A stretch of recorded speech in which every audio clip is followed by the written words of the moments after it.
రాజన్న సిరిసిల్ల జిల్లా వేములవాడ పట్టణంలోని ఆర్యవైశ్య సంఘం ఆధ్వర్యంలో వినాయకుడి మండపం వద్ద వినాయకుడికి ఘనంగా పూజలు నిర్వహించడం జరిగింది. అనంతరం మహిళలు మంగళహారతులతో వినాయకుడిని దర్శించడం జరిగింది. ఈ కార్యక్రమంలో ఆర్యవైశ్య పట్టణ అధ్యక్షుడు మరియు సభ్యులు పాల్గొనడం జరిగింది.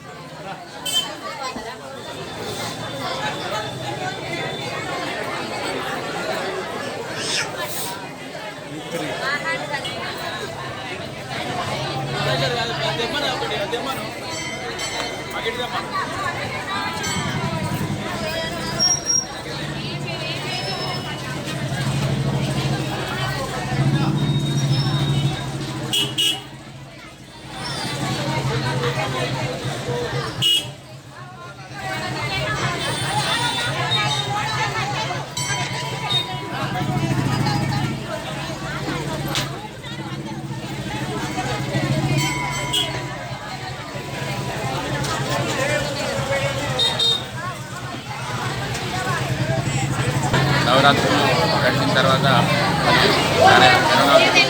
ఈరోజు నిమజ్జనానికి తయారైంది. ఆ సందర్భంలో కూడా ఉత్తర పూజా కార్యక్రమాలను పూర్తి చేసుకొని గణేశుని మండపం మొదలు తీసుకురావడం జరిగింది.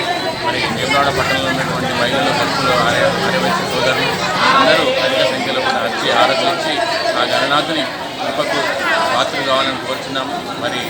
చూస్తున్నాం వందల మంది మహిళలు హారతులతో వచ్చి ఆ గణనాథునికి హారతులు ఇచ్చి ప్రసాదాలు స్వీకరించి వెళ్తున్నారు. వాళ్ళందరికీ